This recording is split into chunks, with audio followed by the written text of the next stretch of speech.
আমিও জানি না, আপনিও জানেন না। আপনি কাজ করবেন, চাষা একটু জাগিয়ে দেন, হয়তো অনেক পরিশ্রম করেছেন, সমস্যা নেই, আমি কাউকে দোষ দিচ্ছি না, আমি মাঝে মাঝে বলতেছি এই জন্য যে যাতে আপনার ঘুম ভাঙে। আল্লাহ সুবহানাহু ওয়া তাআলা ওয়াসাবিকুন আস-সাবিকুন উলাইকাল মুকাররাবুন, তারাই হচ্ছে কি বলেন তো নৈকট্যপ্রাপ্ত ব্যক্তি, তারাই হচ্ছে স্পেশাল গেস্ট ফি জান্নাতিন নাঈম, যারা থাকবে নিয়ামতে ভরপূর্ণ জান্নাত দাখিল করবে। সুবহানাল্লাহ। সুল্লাতুম মিনাল আউয়ালিন, যারা অতীতদের মাঝ থেকে অনেক বেশি হবে, ও কলিলুম মিনাল আখিরিন, পরবর্তী যারা আছে এদের মাঝ থেকে খুব কম হবে। এখন ধরেন আপনাকে দাওয়াত দিয়েছে গড়পড়তা সবাইকে বরযাত্রী হিসেবে, সবাইকে কি স্পেশাল ভাবে দাওয়াত দিবে মানুষ? অল্প কিছু মানুষকে নাকি? এই সাবিকুন বা অগ্রগামী মানুষ সবসময় সাথে কি থাকবে? অল্প কিছু থাকবে, আমার আপনার মধ্যে অল্প কিছু থাকবে। এখন আমার আপনার টার্গেট হওয়া উচিত এই সাবিকুন হওয়া। সাবিকুন হতে হলে কি করা লাগবে? 5 ওয়াক্ত সালাতকে জামাতে পড়া লাগবে। প্রথমত কি বলেন তো? 5 ওয়াক্ত সালাত। 5 ওয়াক্ত সালাত পড়া যাবে না ইনশাআল্লাহ? ইনশাআল্লাহ। আপনি তো ইনশাআল্লাহ বলেছেন, অনেক সময় আমাদের সহিহ আকীদার মানুষ দাবিদার, আমরা দাবি করে বসে থাকি কিন্তু সালাতের কোনো ধার ধারি না। একজন মানুষ যখনই সে মুসলমানের গণ্ডির ভিতরে ঢুকলো, তখনই তারপরে যে আমলটাকে বাধ্যবাধকতা করে দেওয়া হয়েছে, আপনি তো পুরুষ মানুষ, আপনাকে কখনো ছাড় দেয় না যে ইবাদত, সেটা কি? সালাত। কখনো ছাড় দেয় না। আপনি যদি মারা না যান, আপনি যদি অজ্ঞান না হন, এই দুইটা কারণ ব্যতীত আপনাকে কখনোই যে ইবাদত ছাড় দেওয়া হয় না, সেটা কি? সালাত। আপনি বসতে দাঁড়াতে পারতেছেন না, দাঁড়ানোটা সালাতের ফরজ, আপনি বসে সালাত আদায় করেন। বলেছে আপনাকে যদি অগ্রগামী মানুষের ভিতরে কাতারে ঢুকতে হয়, তাহলে কি করতে হবে? প্রথম থেকে সালাত আদায় করতে হবে, স্পেশাল কিছু করতে পারতে হবে। এখন একজন বেদাতি মানুষ, একজন বেদাতি যারা দাবিদার, তারাও সালাত আদায় করে, আর আপনি সালাত আদায় করেন, তাহলে কি আপনি স্পেশাল কিছু হলেন? আপনি কি করতে হবে? শেষ রাতে উঠে যেতে হবে, তাহাজ্জুদ পড়তে হবে। আপনাকে সবসময় জন্য স্পেশাল কিছু করতে হবে। যদি আপনি স্পেশাল কিছু করতে পারেন, তখনই আপনি সাবিকুনের ভিতরে ঢুকতে পারবেন, আর নাই তো সম্ভব না। এখন আপনি বলতে পারেন যে হুজুর আমার সাবিকুন দরকার নাই, 33 পাস করলে যথেষ্ট নাকি? 33 পাস করলে যথেষ্ট। যদি আপনার এই টেন্ডেন্সি থাকে, তাহলে আপনাকে বলতেছি, একজন ছেলে সে পরিশ্রম করতেছে 100 পাওয়ার জন্য, সে পরিশ্রম করে কিসের জন্য? 100 পাওয়ার জন্য, গোল্ডেন পাবে। যদি তার গোল্ডেন 1 মার্কের জন্য মিস হয়ে যায়, তাহলে কি হবে? সে ক্লাসে থাকবে। যদি আরেক মার্ক পিছিয়ে যায়, অন্তত পক্ষে এ গ্রেড থাকবে। যদি আরেক মার্ক পিছিয়ে যায়, এ মাইনাস থাকবে। এরপরে যদি সে পিছিয়ে যায়, তাহলে বি থাকবে। এরপরে থাকতে থাকতে অন্তত পক্ষে তার পাশই থাকবে। যতগুলাই ধাপ পিছলাক না কেন, তার পাস মার্ক থাকবেই। আর আপনি যদি কম্পেয়ার করেন, আপনি যদি প্রতিযোগিতা করেন মাত্র 33-এর জন্য, যদি 1 মার্ক ছুটে যায়, আপনাকে কথা বলেন তো? আপনি যদি আশা করে থাকেন যে কোনো মতে 33 পে জান্নাতে ঢুকবো, যদি বাই চান্স 1 পা পিছলে যায়, তাহলে কি বলেন তো? জাহান্নাম। আপনাকে কি করতে হবে বলেন তো? প্রতিযোগিতা করতে হবে কিসের?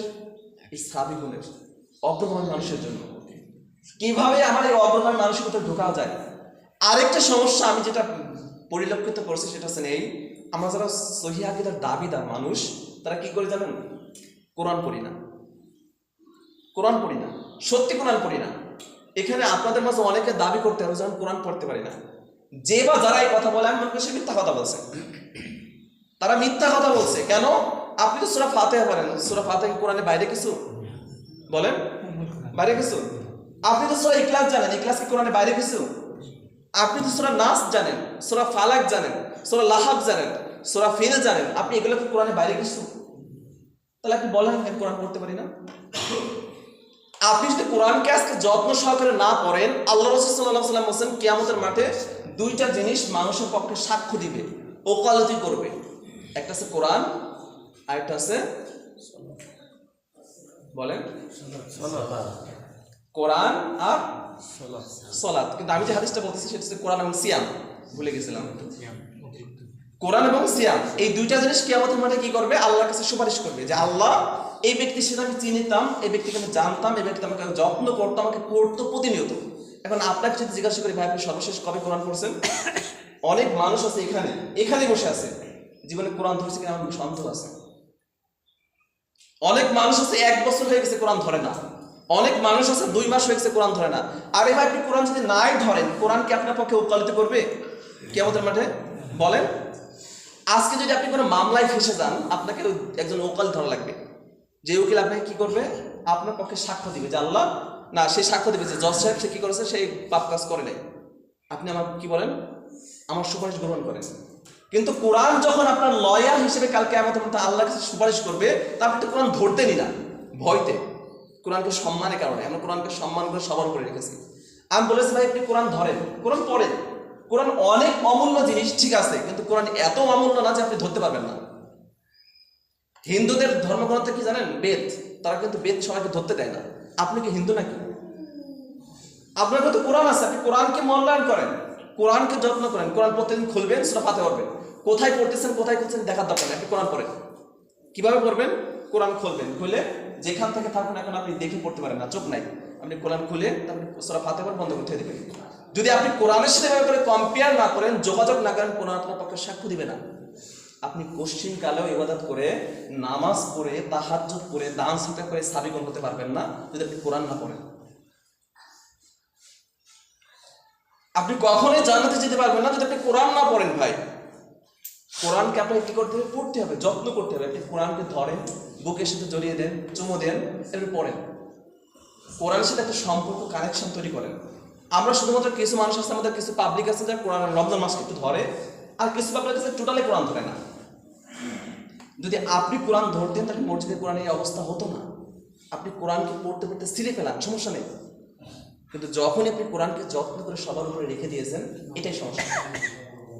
আজকে আমাদের ধর্মগ্রন্থ আমাদের মানতে কষ্ট হয়, আমাদের ধর্মগ্রন্থ রিসার্চ করে ইহুদি খ্রিস্টান সভ্যতা সবার উপরে উঠে গেছে, অথচ আমরা পড়তে পারি না। আমাদের ধর্মগ্রন্থ পড়ে বিজ্ঞান, ইহুদি খ্রিস্টানরা তারা কি করেছে, প্লেন আবিষ্কার করেছে, আর আমাদের অবদান কোথায়? কিচ্ছুই নাই। আল্লাহ তাআলা বলেন আওয়ালাম ইয়ারাউ ইলা তায়রি ফাওকাহুম সাফা, বিজ্ঞান এই আর কি গবেষণা করে তারা আকাশে কি করেছে, প্লেন উড়াই দিয়েছে। আল্লাহ তাআলা বলছেন যে আমি সমুদ্রের উপরে কি করি, পালবিহীন বড় বড় বিশাল জাহাজকে পরিচালনা করি। এই আয়াতকে গবেষণা করে কি করেছে বিজ্ঞানরা, বিভিন্ন ইঞ্জিন প্রযুক্ত জাহাজ তৈরি করেছে। আর আমাদের অবস্থা কোথায়? আরে ভাই, আমার তো সৌভাগ্য হয়নি কোরআন ধরার, আমার তো সৌভাগ্য হয়নি কোরআনটা খুলে দেখার। আমাদের উত্তরসূরি যারা ছিল, পূর্বসূরি যারা ছিল, তারা কোরআনকে রিসার্চ করে অনেক দূরে এগিয়ে গিয়েছিল, কিন্তু আমরা আঘাত পাই না। কেন জানেন? আজকে সারা বিশ্বে দেখেন ফিলিস্তিনে একের পর এক মার খাচ্ছে, আজকে বাংলাদেশে মুসলমান মার খাচ্ছে, ইন্ডিয়ার মুসলমান মার খাচ্ছে, প্যালেস্টাইন মুসলমান মার খাচ্ছে। কিসের কারণে বলেন? আপনার কি মনে হয় মুসলমানদের মানে আধিপত্য কম তাই জন্য? মুসলমানের সংখ্যাগরিষ্ঠ তাই জন্য? মুসলমানদের মাঝে একটা পাওয়ার নেই, সেই পাওয়ারটা বলেন তো, লিল্লাহি তাকবীর, আল্লাহু আকবার, এই পাওয়ারটা নেই। এই পাওয়ারটা তখনই আসবে, আজকে আমাদের মুসলমানের ভিতরে বিভিন্ন নেতা এই জন্য জন্মগ্রহণ করে না যে আমরা কি করি, কোরআন এবং ধর্ম থেকে দূরে সরে গেছি, কোরআন এবং হাদিস থেকে দূরে সরে গেছি। তার কারণে আমি আপনি কোরআন থেকে দূরে সরে গেছি, এই কারণে আজকে মুসলিমরা মার খাচ্ছে, অন্য কোনো কারণে। আপনি আজকে ফিলিস্তিনে আপনি দেখবেন নেটে ঢুকলেই মানুষ গালাই দেয় ফিলিস্তিনে, সৌদি আরবকে। সৌদি আরব এত বড় রাষ্ট্র কিছু করতে পারেনি। আরে ভাই, আপনি কি করছেন? আপনি কি করছেন? আপনার জায়গা থেকে আপনি ফিলিস্তিনের জন্য কি করছেন? শুধু কি মাত্র তারাবির সময় করছেন আল্লাহুম্মা উনসুরনা ফি ফালাস্তিন, এই দোয়া করছেন শুধু? আপনি ফিলিস্তিনের জন্য কি করছেন? কিছুই না। তাহলে সৌদি আরবের সরকার, সালমান, সেও তো একজন মানুষ, সে কেন করবে? আজকে মুসলমানের যত সভ্যতা, যত গৌরব, যত আধিপত্য, যত যা কিছু সব ধরে গেছে আমরা মুসলিম ইসলাম ধর্ম থেকে দূরে সরে যাওয়ার কারণে। আমাদের ধর্ম রিসার্চ করে, আমাদের কোরআনকে রিসার্চ করে, আমাদের হাদিসকে রিসার্চ করে তারা বিশ্বের সর্বোচ্চ উঠতেছে শুধুমাত্র কোরআন রিসার্চ করার কারণে। এই জন্য আপনাদেরকে হতাশ না করে আমাদের উচিত একটু আশ্বাস দেওয়া। সেটা কি? এক নম্বর আশ্বাস আপনাদেরকে দিতে চাই, সেটা হচ্ছে কোরআনকে বেশি বেশি যত্ন করেন, কোরআনকে পড়েন, কোরআনকে কেউ রাখবেন না। আজকে থেকে আপনার অন্ততপক্ষে শেষ এবং শুরু যদি সম্পূর্ণ আপনি আমার শিক্ষা নিতে চান, তাহলে যে শিক্ষাটা আপনাকে দিতে চাচ্ছি সেটা হচ্ছে আপনি কোরআন পড়বেন। পারা যাবে না ইনশাআল্লাহ? ইনশাআল্লাহ। প্রতিদিন কোরআন ধরবেন, 1 মিনিট হোক, 1 মিনিট হোক, মসজিদে আসবেন, কোরআনটা ধরবেন, খুলবেন, সূরা ফাতিহা পড়বেন, এভাবে আটকে রেখে দেবেন। পারা যাবে না ইনশাআল্লাহ? ইনশাআল্লাহ। আজকে আপনাদের এই একটাই শিক্ষা, আর কিছু না। আর আপনি যা শুনছেন যদি নিতে পারেন আলহামদুলিল্লাহ, যদি না নিতে পারেন কোনো আপত্তি নেই। আমি তখনই আল্লাহর কাছে সাকসেস হবো, আল্লাহর কাছে বলতে পারবো যে আল্লাহ আমি এই মেসেজটা দিয়েছিলাম তাদের। কোরআন পড়বেন, পারা যাবে না ইনশাআল্লাহ? আল্লাহ আমাদের কবুল করুন, আল্লাহুম্মা আমিন। আল্লাহ সুবহানাহু ওয়া তাআলা বলতেছেন যে স্পেশাল মানুষের কিছু হালকা বৈশিষ্ট্য বলে শেষ করবো। আমি চেয়েছিলাম সম্ভব হয় না। এই স্পেশাল যে